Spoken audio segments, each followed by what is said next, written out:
Welcome po sa lahat po na laging nakatunghay sa ating programa ng Armor of God, sa ating pong patuloy na pag-aaral ng Kanyang salita. Purihin ng Diyos. Hayaan po na patuloy po nating pag-aralan ang Kanyang mga salita, pero anyayahan muna po natin ang Kanyang banal na Espiritu upang patuloy na manguna sa ating pagtunghay ng Kanyang mga salita upang ito ay lubos nating maunawaan. Tayo pong lahat ay kumikip at manalangin. Panginoon, sa oras na ito, wala po kaming pagmalaking lahat. Kayo po ang aming kalakasan, kayo po ang aming kalasag, kayo po ang aming gabay sa bawat sandali ng aming buhay. Turuan mo po kami at hayaan po na bigyan mo kami ng kaalaman, rema, Panginoon, upang maunawaan namin ang aming pag-aaralan. Salamat po muli, O Diyos, sa mga salita mo na mahayag sa oras na ito sa pangalan ng Panginoon Hesus. Amen. Amen. Purihin ng Diyos. Hayaan po na patuloy po natin na pag-aralan muli ang salita ng Panginoon. Ito po yung aking pong binigyan ng pamagat. Christ is the ideal life of Christian. Si Kristo ang pinakahuhuwaran na buhay para sa ating mga Kristiyano. Amen. Alam nyo, sa ating kapanahunan ngayon, it seems na yung pag-ahari ni Kristo sa tao ay hindi pa lubos-lubos na dumarating sa buhay ng mga anak ng Diyos. It seems to them that it has not yet truly reached seen or established. Makita rin natin ang kanyang kaharian ay walang lubos na ebidensya ng pagtatagumpay, lalong-lalo na sa ating kapanahunan ng mga Kristiyano. Hayaan po na sa ating patuloy na pagtunghay sa kanyang mga salita ay ito po may divert sa katotohanan na ating pong nakikita sa buhay ng ating Panginoong Jesucristo, at ito ang maging buhay po natin habang panahon at habang tayo po ay naghihintay sa kanyang muling pagbabalik po. Sapagkat marami po sa ating panahon na tila baga hindi pa lubos na nahubog ng kanyang mga salita. Pinapakinggan ang salita ng Diyos, papasok sa kaliwang tainga, lalabas naman sa kanan. So, marahil ay because of the yung tinatawag na lack of sensitivity, at gayon man sa ating patuloy na pagkaunawa doon sa tinatawag na biyaya ng Diyos, at kakulangan marahil ng kaunawaan sa kanyang mga salita, at yung pong pagiging unprepared in giving their commitment to God. So dahil po rito, ito po ay tunay nga pong nagiging isang hadlang upang ang isang Kristiyano ay maging makatotohanan sa kanyang paglilingkod at paglapit sa Diyos. Gayunman, ang Diyos po natin, kay Kristo Jesus, ay punong-puno po ng kanyang patient in character. At siya'y patuloy na naghihintay sa kanyang iglesia na lumago ng lubos.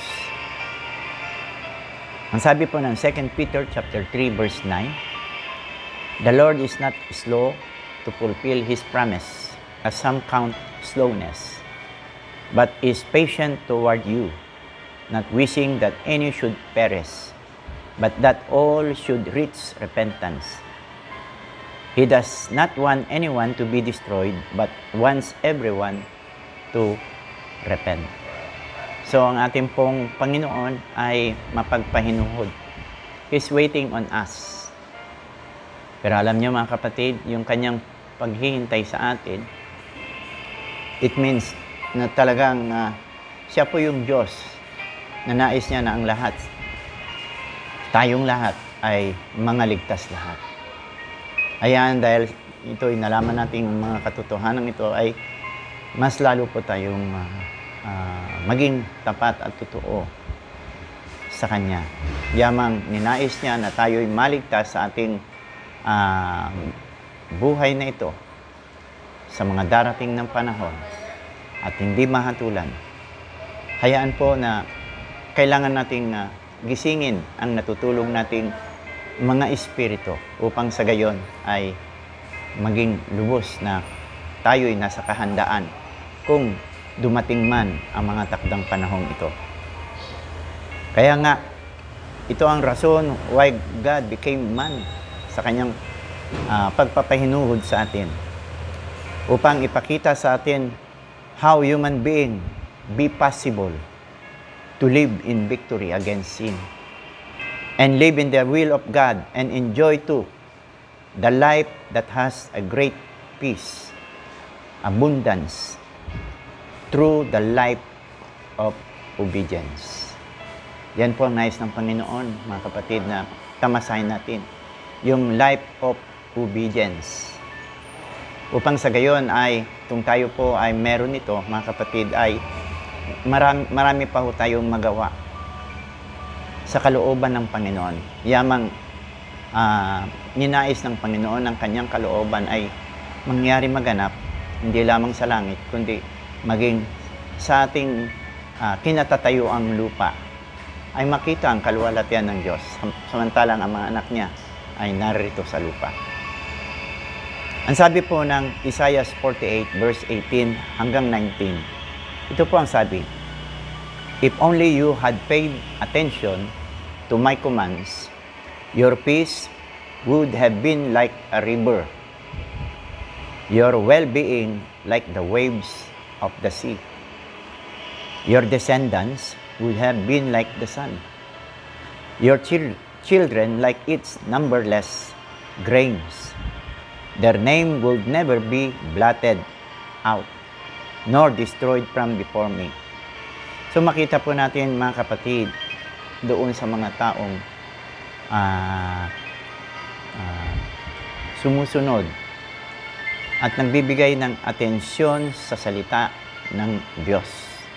Ang sabi, yung ating kapayapaan ay magiging katulad ng river. Kung nakakita po tayo ng river, yung agos po ng tubig sa river ay tuloy-tuloy. Ibig sabihin nito, ang ating kapayapaan ay mananatili habang tayo po ay nasunod sa Kanya. As we continue to obey His command, naroon po ang kapayapaan. Why? Kasi ang Diyos po ay nalulugod. At kapag ang Diyos ay nalulugod, yung Kanyang presensya ay patuloy na mararanasan ng bawat isa po sa atin. Kaya nga, hindi lamang po ito, kundi, ang sabi dun sa 19, your descendants would have been like the sun. Your children like its numberless grain. So makita po natin yung mga blessing na darating po sa atin. Na tayo magiging magandang patutuo. Lalong-lalo na kung tayo po'y naglilingkod sa Panginoon, mapapastor tayo, mapateacher tayo, ano mang kalagayan, maging evangelist po tayo. Sabi, tayo po'y magkakaroon ng mga descendants, mga anak na susunod doon sa katuruan na ibinababa ng Panginoon sa ating mga buhay, at sa magitan ng ating mga buhay ay maging kasangkapan tayo upang tayo ay magkaroon ng mga tinatawag na spiritual na mga anak, na kung saan yung pong mga tao na nire-reach natin at maturuan po natin, tayo ay magiging ama sa kanila upang sila ay ating patuloy na gabayan at sila naman ay magiging mga anak natin. At ang sabi ng kasulatan, ang ating pong magiging descendants o mga anak ay katulad po ng buhangin sa dalampasigan. At katulad din po ng mga anak na hindi kayang bilangin na katulad po ng mga butil, numberless grains. At yung kanilang mga pangalan ay hindi mapaparam.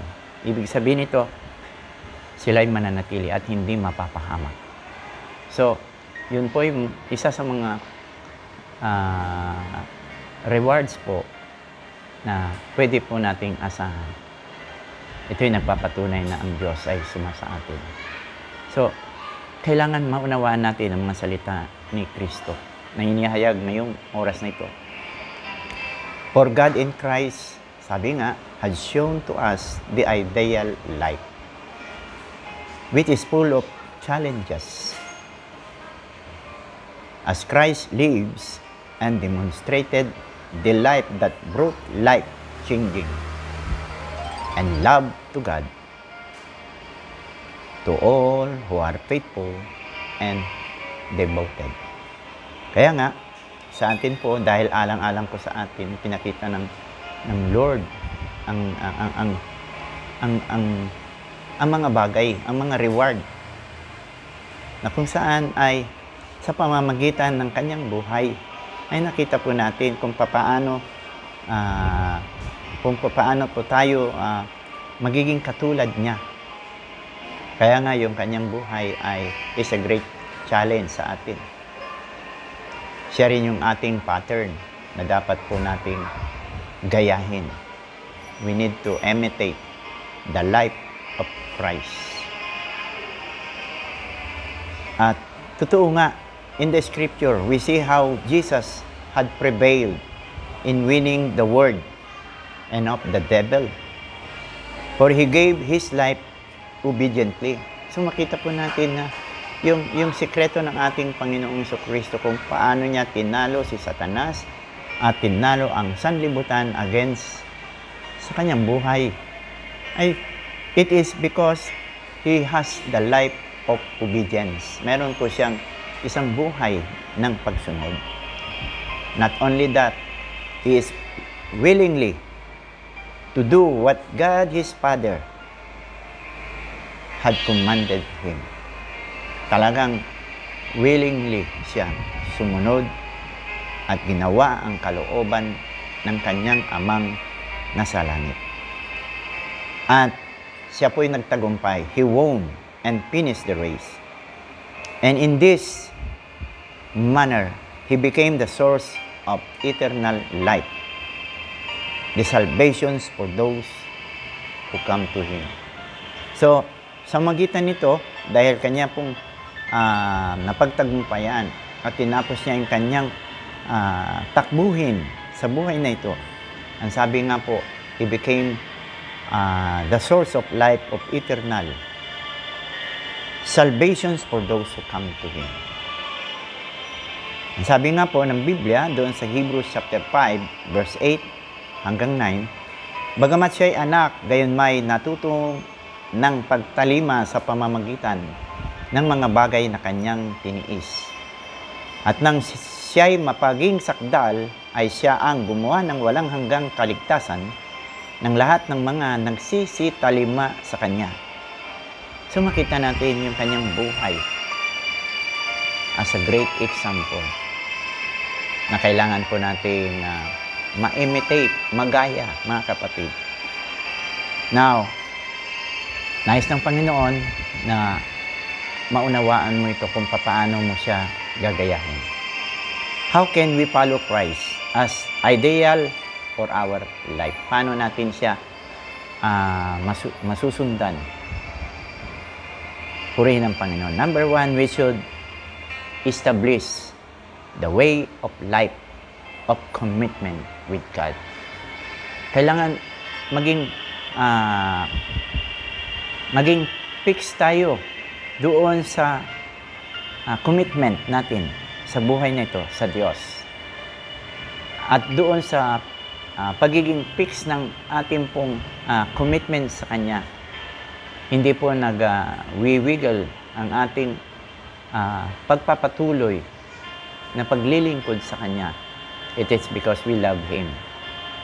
Because of this, mga kapatid, ay tayo po ay nagiging isang kaparaanan din ng Diyos upang marami pang makakilala dahil sa liwanag na taglay natin. Therefore, we need to establish the way of life of commitment with God. Hindi lamang yan. Let us all settle into our hearts. Lahat ng mga unsettled things sa buhay po natin, let us all settle it. Ano po yung mga gumugulo sa ating mga puso? Ano po yung mga bagay na pwedeng umagaw sa ating pag-ibig sa Kanya? Then, all of this, it must be totally surrendered. Kailangan itong lubos na maisuko. Kapatid, ikaw ang nakakaalam niyan sa iyong sarili, kung anong gumugulo sa iyong puso, even sa iyong isipan, sa iyong pagmamahal sa Panginoon. Ito'y nagagambala. Nagkakaroon ng tinatawag na hadlang upang makapagpatuloy ka sa Panginoon. Hayaan po, kung anumang gumugulo sa iyong puso at isipan sa oras na ito, you need to surrender it. Ibigay sa Kanyang harapan. At kailangan ng ating pong pagsuko o pagbibigay sa Kanyang harapan, ito po'y 100%. Hindi po 70% or 90% or 99%, kundi 100%. Kailangan maisuko natin. May pagkaloob natin, maibigay po natin sa Kanya. Siya po ay naghihintay sa atin. Kung nais mo to follow Christ, all of this must be dealt with accordingly. Kailangan hubarin natin ito, tanggalin natin ito, at ilagay sa Kanyang harapan. Ikalawa, hayaan ang ating determinasyon, yung ating kapasyahan. Fix pa rin ang ating kapasyahan. Our determination to love and follow God must be also fixed, including our decision. And no way of complaining. Ito ang hinihintay ng Panginoon sa iyo, kapatid. Hayaan po na ang kapasyahan mo ay fix na. Yung pong nais na maglingkod sa Panginoon ay merong kapasyahang totoo. At sasabihin niya ngayon at kinabukasan ay babawiin niya. Hindi po ganito ang pakikipag-ugnayan natin sa Diyos na buhay. Dahil ang kaharap po natin ay ang makapangyarihang Diyos na lumalang sa atin, na pinagmumulan ng buhay at ng ating kaligtasan. Kaya nga, yang kapasyahang iyan, always yes. Hindi yes or no, kundi mananatiling always yes for Christ. Amen. Ikatlo po, when God had drawn us up in prayer, do not hesitate to obey. Kadalasan po sa atin, kapag tayo po ay tinatawag ng Panginoon na lumuhod sa Kanyang harapan, ay tila baga marami pa ho tayong hesitancy. Marami pang gumugulo sa ating mga isipan na first priority, na kapag nagsalita siya ay inilalagay na lamang po natin siya sa isang gilid. Kapatid, Diyos ang kaharap mo. Kung nais mong maging tapat at totoo sa Kanyang harapan at makita mo yung buhay ni Kristo ay manatili sa iyo sapagkat siyang ideal po natin. Hayaan kapag ang Diyos ay nagsalita sa iyo, isa lamang sasabihin mo, Opo, Panginoon. Yes, Lord. Kaya nga, in prayer, do not hesitate to obey, but with the heart of willingness. Always put yourself on waiting. Kailangan ilagay mo ang iyong sarili sa palaging paghihintay upang sa gayon you can hear Him immediately. as God had tapped you to pray. Kapag tinap ka ng Panginoon dito sa iyong balikat, because you are always on waiting, then immediately ay maririnig mo ang tinig niya at ikaw ay susunod. Kaya nga, ugaliin po natin ang ating mga sarili to be always on sensitivity, lalong-lalo na sa kanyang espiritu. As God tap you on your shoulder at sabihin sa iyo, manalangin ka, anak. Ito po ang buhay ng ating Panginoong Jesucristo. Ang sabi ng Panginoon, the Father is in me and I too in the Father. Ang nais ng Panginoon ituro sa atin ay yung isang buhay po na we are always with God. Na lagi po nating naririnig ang tinig ng Diyos. It is because we are always ready. Ang Diyos po ay hindi po malayo. Sa magitan ni Kristo, nilinis niya ang ating buhay sa magitan ng kanyang dugo. Then, He is with us. For God had made us His temple. Ginawa na niya pong tahanan ang ating mga buhay, ang ating mga puso sa pamamagitan ng kanyang Espiritu. Kaya hindi po mahirap na manalangin sa Diyos, sapagkat ang tulong niya ay laging sapat. He is always beside us. He is always inside of us. He is always with us. Palagi po siyang kasama po natin. Gaya nga po na ipinangako niya sa atin, Matthew 28. Sabi niya, I will be with you till the end of ages. So, lagi natin siyang kasama, mga kapatid. So, because of this,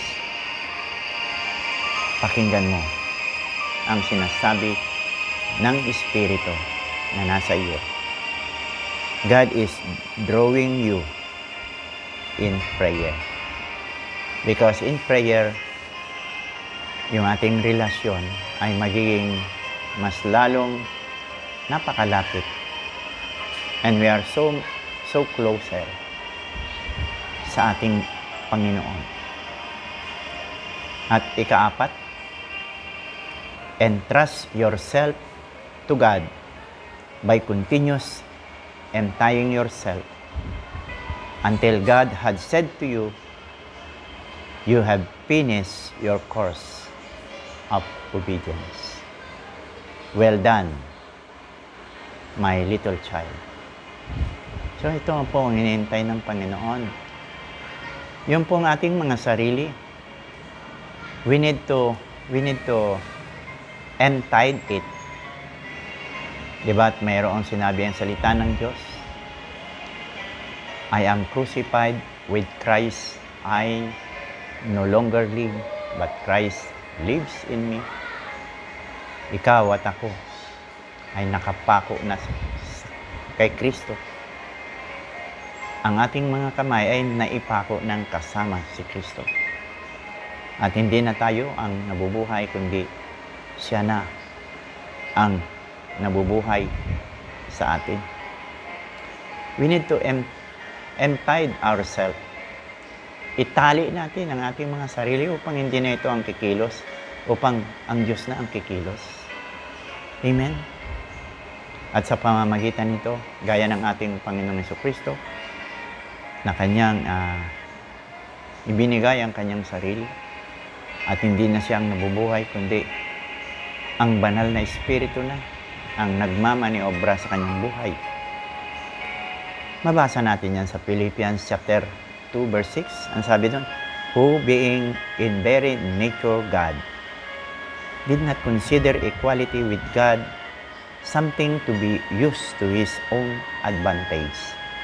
So makita natin, mga kapatid, na siya bagamat nasa kalikasan ng Diyos, ay hindi niya ah, ipinantay ang kanyang sarili sa pagkapantay sa Diyos, na maaari niya itong magamit para sa kanyang sarili. Gayunman, sabi ng verse 7, rather He made Himself nothing. So, Jesus Christ had emptied Himself para hindi na siya ang mabuhay, kundi yung Espiritu Santo na nabubuhay sa Kanya, siya na ang magmaniobra ng Kanyang buhay. Sabi uli, He made Himself nothing by taking the very nature of a servant, being made in human likeness and being found in appearance as a man, He humbled Himself by becoming obedient to death, even death on the cross. And verse 9, ito po yung maganda. Therefore, God exalted Him to the highest place and gave Him the name that is above every name. So makita natin mga kapatid, yung pong gawin po nating ideal ang ating Panginoong Jesucristo para tayo po ay makasunod sa Kanya. Masunod po natin kung anong ipinamuhay din niya dito sa lupa nung siya'y naririto, ay maging gayon din po tayo na sumusunod sa Ama. Dahil si Kristo ay nasa buhay po natin.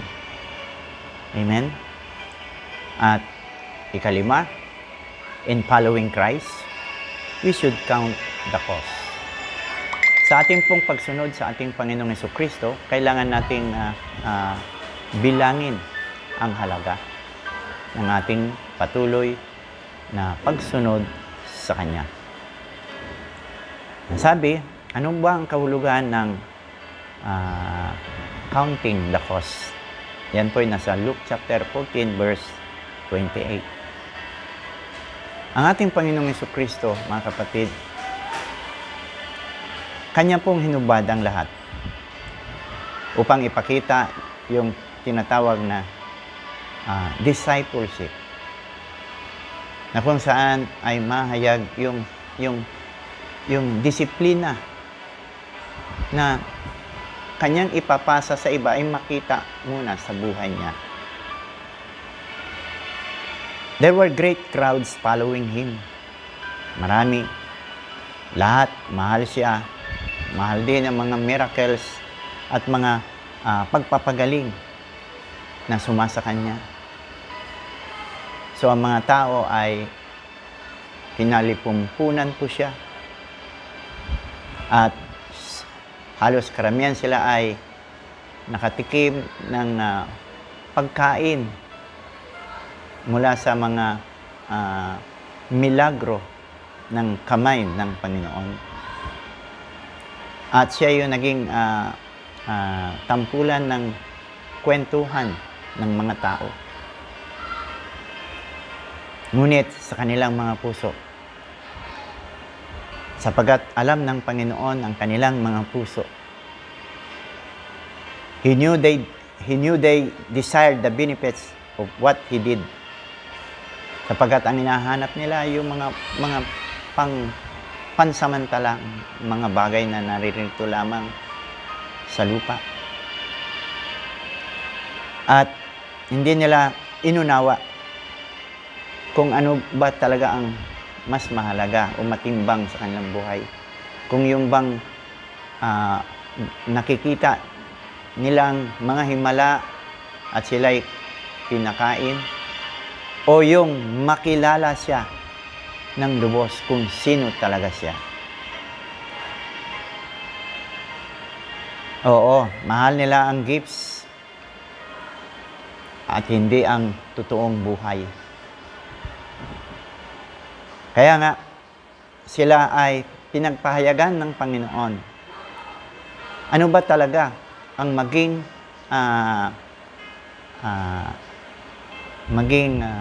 followers ng ating Panginoong Jesucristo? Ano ba talaga ang maging katulad ng isang followers ng Panginoon? At sinabi ng Panginoon sa kanila, if anyone comes to me and does not hate his own father and mother and wife and children and brothers and sisters, yes, and even his own life, he cannot be my disciples.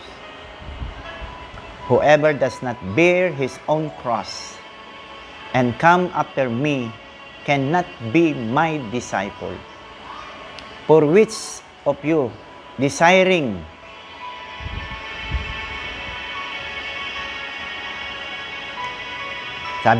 for which of you desiring to build a tower does not first sit down and count the cost, whether he has enough to complete it? Otherwise, when he has laid a foundation and is not able to finish, all who sees it begin to mock him, saying, "This man began to build and was not able to finish." Or what king going out to encounter another king in war will not sit down first and deliberate whether he is able with 10,000 to meet him who comes against him with 20,000? And if not, while the other is yet a great way off, he sends a delegation and asks to terms of peace. So therefore, any one of you who does not renounce all that he has cannot be my disciple. So ito po yung nais ng Panginoon, mga kapatid. Ibig sabihin nito, ang sino man na sumusunod sa Kanya ay hindi siya ang pinaka number one sa buhay niya. Sabi ng Panginoon, he cannot be his disciples. Hindi siya karapat-dapat na maging alagad ng Panginoon. Ibig sabihin nito, he must renounce everything. Lahat-lahat po na nasa buhay niya, even asawa, mga anak, magulang, anak, lahat, everything sa buhay niya. When it comes to God, when it comes to priority, kung hindi niya i-first priority ang Diyos, he cannot be God's disciple. He should prioritize first the Lord of heaven, the God who made him. Kailangan siya ang first priority niya. Kaya nga, sabi niya muli, sino sa atin na magtatayo ng tower, ng tore, na hindi binibilang kung anong halaga ang kailangan. At baka naman, kapag inumpisahan niyang gawin ito, ay hindi niya matapos at ang mga taong makakita sa kanya ay hamakin lamang siya. So, dito po'y pinapakita, mga kapatid, yung kahalagahan ng Diyos sa ating mga buhay. Kung sino talaga ang mas matimbang. Kaya nga, sa paglilingkod ay kailangan pong wala na po tayong lilingunin, kundi siya ang dapat na number one sa buhay po natin. We need to count the cost of following Christ. Amen? Kailangan alam po natin ang halaga ng ating pong gagawing pagsunod kay Kristo. At ang halaga nito ay ang buhay ng Diyos. Sino ba ang mas matimbang? Ang Diyos ba? O ang tao? O ang mga bagay na nasa puso mo? Kaya nga, katulad ni Kristo, hindi niya first priority ang kanyang sarili, first priority niya ang Amang nasa langit. Kaya nga, kahit hanggang sa kamatayan, first priority niya ang gawin ng kalooban ng Diyos. Ang ihandog siya doon sa krus ng Kalbaryo. Alam niya na sa kanyang pagsunod ay nangangailangan ng kamatayan ng kanyang buhay, sapagkat ito'y ihahandog niya sa Diyos. At sa kanyang pagsunod, hindi siya umatras, sapagkat He counted the price. He counted the cost of price. Alam niya, batid niya, na pagkatapos ng paghihirap na ito, ay magtatamo siya ng tunay na kagalakan sa puso. Kaya nga, itinampok siya ng Diyos Ama. Binigyan ng karangalan higit sa lahat ng pangalan. Purihin ang Panginoon. Sa oras na ito, hayaan po na maging isang mensahe sa puso mo, kapatid na nakinig ngayon. Hayaan na kung ikaw ay gagawa ng aksyon na maglingkod sa Panginoon, hindi na po kailangan bigay-bawi. Ibibigay mo ang buhay mo, and then babawiin mo. Sa gayon, dito po napupuot ang Diyos. Kaya nga, yung pong nag-aararo na palaging palingon-lingon, ang sabi ng Panginoon, hindi po sila karapat-dapat. Kaya sa oras na ito, gusto mo bang ang Diyos ay malugod sa iyong buhay?